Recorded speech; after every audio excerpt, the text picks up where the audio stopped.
KTO Radio présente À haute voix la lecture intégrale des œuvres spirituelles majeures. Aujourd'hui, Les Confessions de saint Augustin.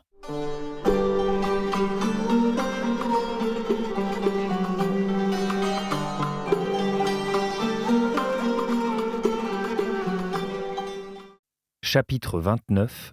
Difficultés que comportent certaines de ces interprétations. Mais celui qui comprend la parole dans le principe Dieu créa, comme si elle voulait dire « d'abord il créa », ne peut entendre par ciel et terre, s'il veut être dans la vérité, que la matière du ciel et de la terre, c'est-à-dire de la création universelle, aussi bien des esprits que des corps. Car s'il veut entendre par là un univers tout formé déjà, on serait fondé à lui demander « Mais si Dieu a créé cela d'abord, qu'a-t-il créé ensuite ?» Après avoir tout créé, il ne trouvera plus rien, et bon gré mal gré, il s'entendra dire « Comment peut-on dire que Dieu a créé cela d'abord, s'il n'a rien créé dans la suite ?» S'il prétend que Dieu a créé d'abord la matière informe, puis lui a donné une forme, ce n'est pas là une thèse absurde, pourvu cependant qu'il sache distinguer la priorité dans l'éternité, dans le temps, dans le choix, dans l'origine. Dans l'éternité, ainsi Dieu est avant toute chose. Dans le temps, ainsi la fleur vient avant le fruit. Dans le choix, ainsi le fruit vaut mieux que la fleur. Dans l'origine, ainsi le son précède le chant. De ces quatre priorités, la première et la dernière sont fort difficiles à comprendre, tandis qu'il n'est rien de plus facile à entendre que les deux autres.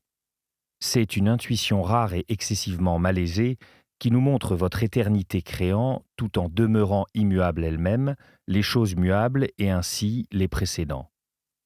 Et il faut une intelligence aiguë pour savoir comprendre sans un grand effort comment le son précède le chant.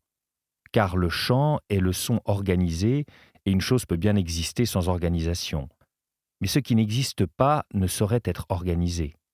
Ainsi la matière est antérieure à ce qu'elle sert à faire, non qu'elle agisse elle-même, elle est plutôt l'objet de l'action, non aussi qu'elle soit temporellement antérieure, car nous n'émettons pas dans un premier moment des sons inorganisés et dépourvus de chant que dans un moment ultérieur nous adapterions et façonnerions en forme de chant, comme on façonne le bois et l'argent avec quoi on fabrique un coffret ou un vase. Ces matières précèdent en effet dans le temps les objets qu'elles servent à produire, mais il n'en est pas de même du chant. Lorsqu'on chante, on entend le son du chant. Il n'y a pas d'abord des sons inorganisés qui prendraient ensuite la forme du chant. Aussitôt qu'il a retenti, le son s'évanouit, et il ne laisse après lui plus rien que vous puissiez reprendre pour l'agencer avec art. Ainsi le chant est formé de sons. Le son en est la matière, et pour devenir chant, il reçoit une forme. C'est pourquoi, comme je le disais, le son qui est matière est antérieur au chant qui est forme. Ce n'est pas l'antériorité d'un pouvoir créateur, car le son n'est pas l'artisan du chant. Je reprends. Car le son n'est pas l'artisan du chant. Il est seulement mis par le corps à la disposition de l'âme du chanteur pour qu'elle en fasse un chant. Ce n'est pas une antériorité temporelle. Le son est produit en même temps que le chant. Ce n'est pas l'antériorité d'un choix. Le son ne vaut pas mieux que le chant, puisque le chant n'est que le son, mais avec le caractère de la beauté. C'est uniquement une antériorité d'origine, car le chant n'est pas organisé pour devenir son, mais le son pour devenir chant. Comprenne qui pourra, par cet exemple, que la matière des choses a été créée d'abord et nommée ciel et terre, parce que c'est d'elle qu'ont été tirés le ciel et la terre. Elle n'a pas été créée d'abord dans l'ordre du temps, car le temps ne commence qu'avec les formes des choses. Or elle était informe et elle ne s'est montrée dans le temps qu'avec le temps lui-même. Pourtant, l'on ne peut parler d'elle que comme si elle avait une antériorité temporelle. Bien qu'elle occupe le dernier rang dans l'échelle des valeurs, ce qui a une forme est évidemment supérieur à ce qui est sans forme, et que l'éternité du Créateur l'ait précédée pour que fût fait de rien ce qui devait servir à faire les choses.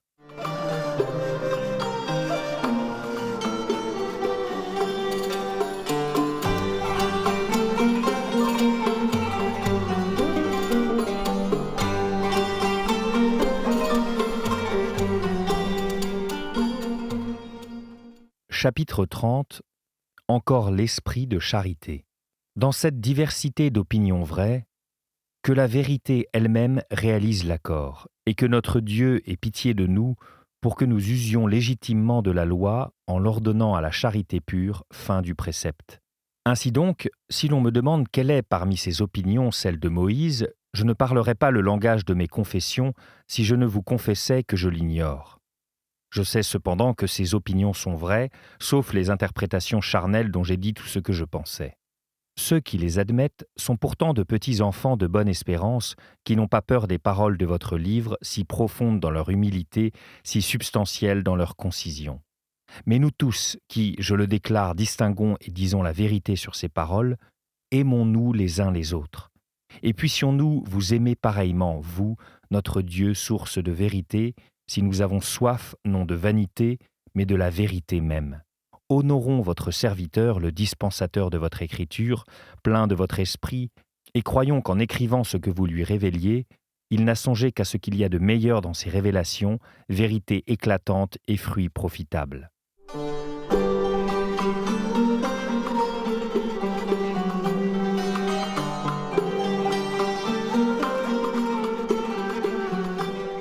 Chapitre 31.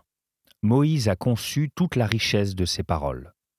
Ainsi, quand l'un me dit « La pensée de Moïse est la mienne » et un autre « Mais non, il a pensé comme moi », je dois me conforter plus véritablement à l'esprit de la religion en disant « Pourquoi n'aurait-il pas plutôt admis les deux points de vue s'ils sont vrais l'un et l'autre » Et si l'on aperçoit dans ces paroles un troisième, un quatrième sens, d'autres encore, dès l'instant qu'ils sont vrais, pourquoi ne croirait-on pas que Moïse les a tous aperçus, lui par qui le Dieu unique a adapté les saintes lettres aux intelligences de la multitude, qui devaient leur attribuer des significations diverses, mais toutes vraies?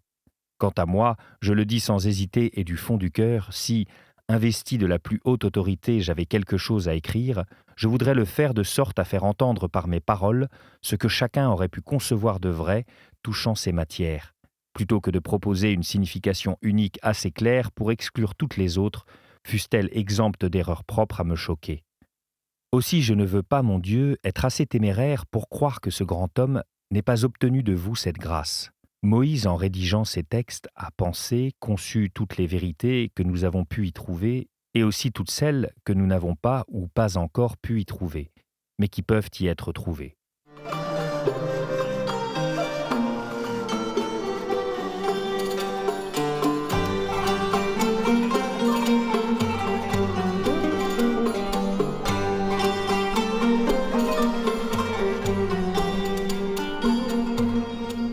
Chapitre 32.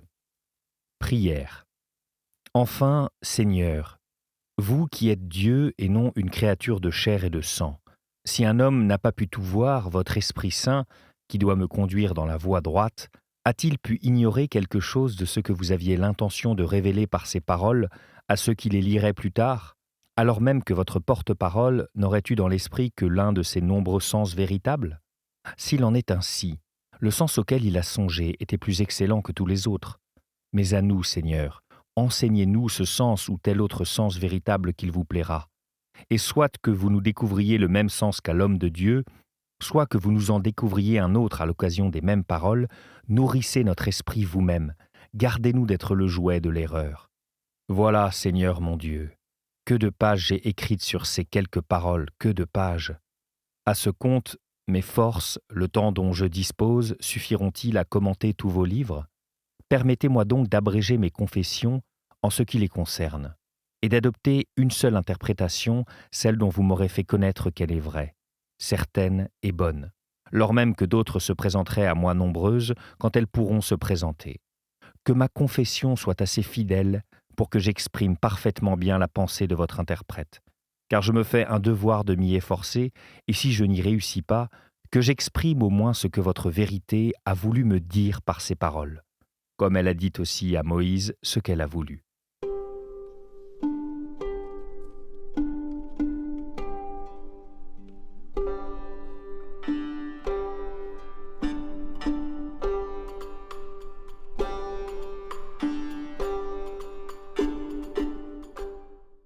Livre 13e. Chapitre 1er. Invocation à Dieu. Je vous invoque, ô mon Dieu, ma miséricorde. vous qui m'avez créé et qui n'avez point oublié celui qui vous oubliait. Je vous appelle dans mon âme, que vous préparez à vous recevoir en vous faisant désirer par elle. N'abandonnez pas l'homme qui vous invoque. Avant même que je vous fasse entendre cet appel, vous l'aviez prévenu. Vous m'aviez pressé bien souvent par des voix nombreuses de vous entendre de loin, de me tourner vers vous et d'appeler celui qui m'appelait. C'est vous, Seigneur, qui avez effacé toutes mes fautes, pour n'avoir pas à me punir de ce qu'avaient accompli mes mains instruments de mes infidélités, et vous avez devancé toutes mes bonnes actions, pour récompenser ce qu'ont accompli vos mains qui m'ont créé. Car vous étiez avant que je ne fusse, et je n'étais pas digne de recevoir de vous l'être. Et pourtant, voici que je suis, grâce à votre bonté qui a précédé tout ce que vous m'avez donné d'être et tout ce dont vous m'avez fait. Vous pouviez vous passer de moi, je n'étais pas un bien qui pût vous être utile, ô mon Seigneur et mon Dieu. Si j'ai le devoir de vous servir, ce n'est pas que l'action vous fatigue ou que, privé de mes services, votre puissance en soit amoindrie, ni que mon culte soit à vous ce qu'est la culture à une terre, qui sans elle demeurerait inculte. Non, j'ai le devoir de vous honorer afin d'être heureux en vous, à qui je dois mon être capable de bonheur.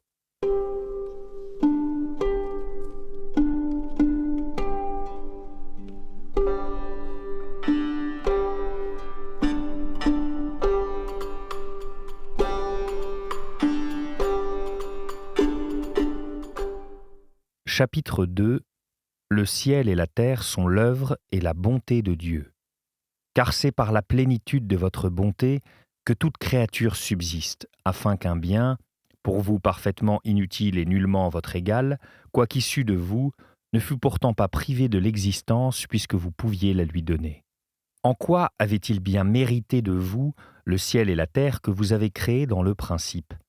Quels disent les mérites qu'elles avaient à vos yeux, la nature spirituelle et corporelle que vous avez créée dans votre sagesse, pour qu'à cette sagesse fût suspendu même ce coffre d'inachevé et d'informe, l'être spirituel et corporel, quand ils tendent au désordre et s'écartent le plus de votre ressemblance.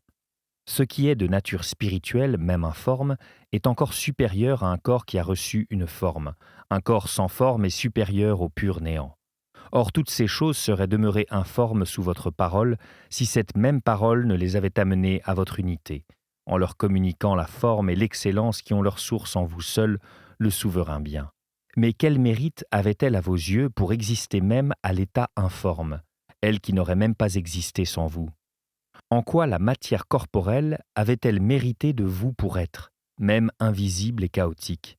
Car elle n'aurait même pas eu cette sorte d'existence si vous ne la lui aviez donnée. N'étant pas encore, elle n'avait aucun titre à être. Et quel titre avait la créature spirituelle encore à l'état d'ébauche, ne fût-ce que pour être cette chose flottante et ténébreuse, pareille à l'abîme, différente de vous, si par ce même verbe, elle n'eût été ramenée au verbe même qui l'avait faite, et si, illuminée de sa clarté, elle n'était devenue elle-même lumière, non pas égale, cependant analogue à votre image. Pour un corps, ce n'est pas la même chose d'être et d'être beau. Autrement, un corps ne pourrait être laid. De même pour un esprit créé, vivre et vivre sagement ne se confondent pas. Autrement, tout esprit serait immuable dans sa sagesse. Mais il lui est bon de s'attacher toujours à vous, afin de ne pas perdre en s'éloignant de vous la lumière qu'il a gagnée en s'approchant de vous, et ne pas retomber dans une vie semblable à un abîme de ténèbres. Et nous aussi, qui par notre âme sommes créatures spirituelles, nous nous sommes détournés de vous, notre lumière. Nous avons été autrefois ténèbres dans cette vie, et nous peinons dans ce qui demeure encore de nos ténèbres, jusqu'à ce que nous soyons un jour justice dans votre Fils unique, comme les montagnes de Dieu, car nous avons été l'objet de vos jugements, pareils à un profond abîme.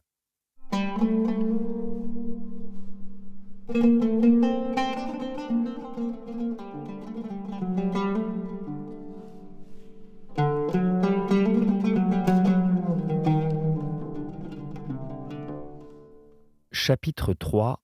Ce qu'il faut entendre par la lumière créée. Quant à ce que vous avez dit au commencement de la création, que la lumière soit et la lumière fut, je l'entends sans invraisemblance de la créature spirituelle, qui était déjà une sorte de vie apte à recevoir votre lumière. Mais de même qu'elle n'avait pas mérité de vous d'être, cette sorte de vie apte à recevoir la lumière, de même, une fois créée, elle n'a pas mérité de vous cette illumination. Car son absence de forme ne vous eût point plu si elle n'était devenue lumière, non en se contentant d'être, mais en contemplant la lumière qui l'illuminait et en s'associant étroitement à elle. Ainsi, elle ne devait qu'à votre grâce de vivre et de vivre heureuse, tournée par un bienfaisant changement vers ce qui ne peut changer ni en mieux ni en pis. Car seul vous êtes, seul votre être est simple, vous pour qui vivre et vivre heureux ne sont pas choses distinctes, puisque vous êtes à vous-même votre propre béatitude.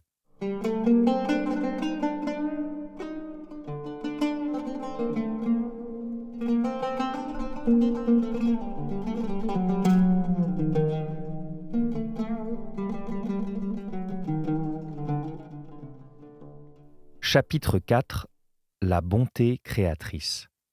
Que manquerait-il donc à ce bien qui se confond avec votre être, quand bien même n'existerait nulle de ces créatures ou que toutes seraient demeurées informes?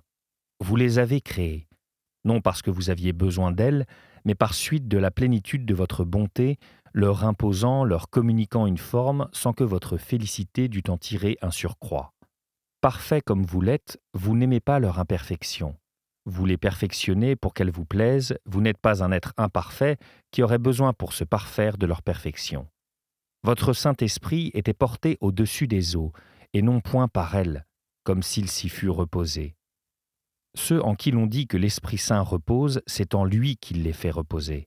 Incorruptible, immuable, se suffisant à elle-même, votre volonté était portée au-dessus de la vie dont vous étiez l'auteur et pour qui vivre n'est pas la même chose que vivre heureux, car elle vit, même quand elle flotte dans ses ténèbres. Mais il lui reste à se tourner vers son Créateur, à vivre de plus en plus près de la source de vie, à voir la lumière dans sa lumière et à y puiser perfection, éclat et bonheur.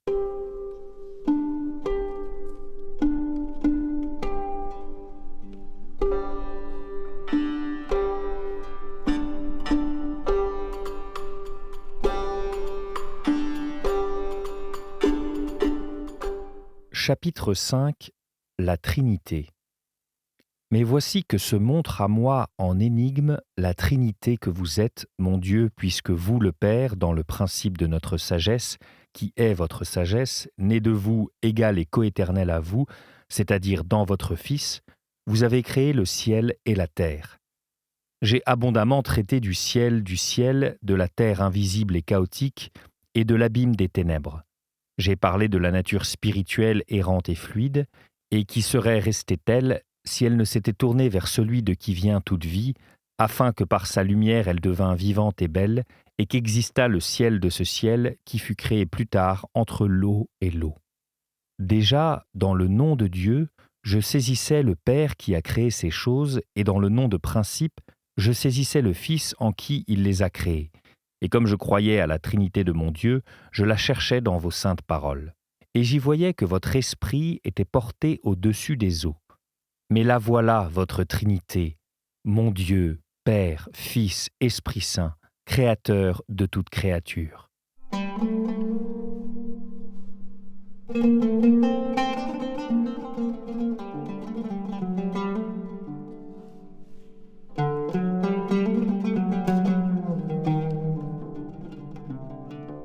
Chapitre 6. Et l'Esprit de Dieu était porté sur les eaux.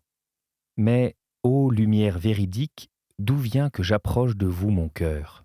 Pour qu'il ne m'enseigne point de vanité, dissipez-en les ténèbres et dites-moi, je vous en conjure, par notre mère la charité, oui, je vous en conjure, dites-moi pourquoi ce n'est qu'après avoir nommé le ciel, la terre invisible et chaotique et les ténèbres qui flottaient sur l'abîme, que vos écritures ont nommé votre esprit. Est-ce qu'il fallait en proposer la notion de telle sorte qu'on pût dire de lui qu'il était porté sur quelque chose, ce qui n'eût pas été possible si l'on n'avait pas commencé par désigner la chose au-dessus de quoi on pouvait le concevoir? Ce n'est pas au-dessus du Père ni du Fils qu'il était porté, et il eût été impropre de dire qu'il était porté s'il n'avait été porté au-dessus de rien. Il fallait donc dire d'abord au-dessus de quoi il était porté, puisqu'il ne fallait parler de lui qu'en le disant porté au-dessus. Mais pourquoi ne devait-on pas en proposer la notion qu'en le disant ainsi, porté au-dessus?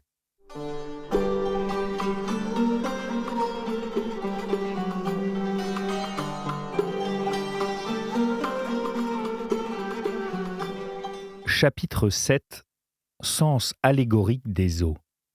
Et maintenant, suive qui pourra par l'intelligence votre apôtre quand il dit que votre charité s'est répandue dans nos cœurs par le Saint-Esprit qui nous a été donné, quand il nous enseigne les choses spirituelles, qu'il nous indique la voie suréminente de la charité et qu'il fléchit pour nous le genou devant vous pour que nous soyons instruits de la science suréminente de la charité du Christ. Et c'est pourquoi, suréminent dès le début, il était porté au-dessus des eaux. À qui parler ? Comment parler du poids de la concupiscence qui nous jette dans un abîme abrupt et de la charité qui nous soulève avec l'aide de votre esprit, lequel était porté au-dessus des eaux ? À qui en parler ? Comment le dire ? Nous nous enfonçons et nous émergeons. Mais ce n'est pas dans un abîme spatial que nous nous enfonçons et que nous émergeons. La métaphore est à la fois très exacte et très inexacte. Ce sont nos passions, nos amours, l'impureté de notre esprit qui nous entraînent en bas, sous le poids des inquiétudes que nous chérissons. Et c'est votre sainteté qui nous soulève par l'amour de votre paix, afin que nous haussions nos cœurs vers vous, là où votre esprit était porté au-dessus des eaux, et que nous parvenions au repos suprême lorsque notre âme aura traversé des eaux qui sont sans substance.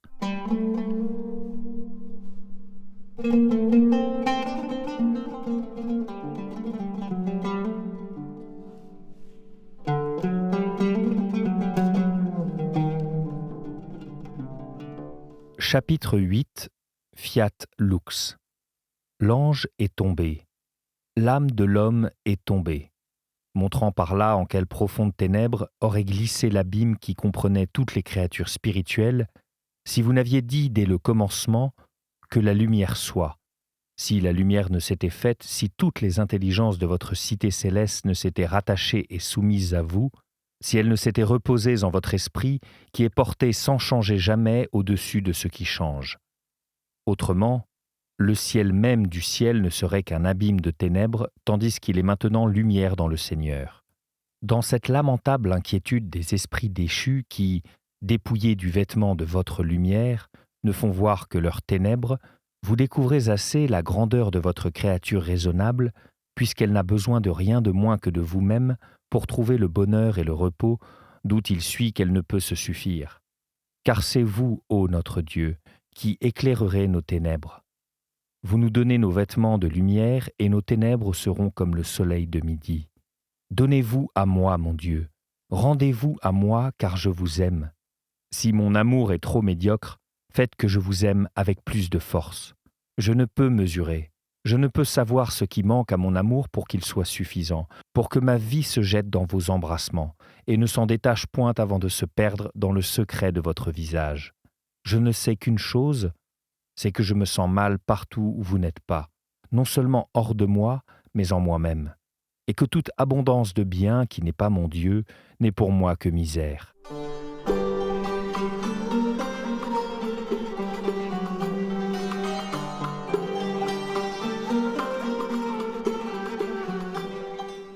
Chapitre 9. L'amour de Dieu.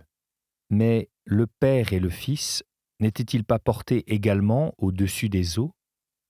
Si on ne se les représente comme un corps dans un espace, cela n'est pas vrai même du Saint-Esprit.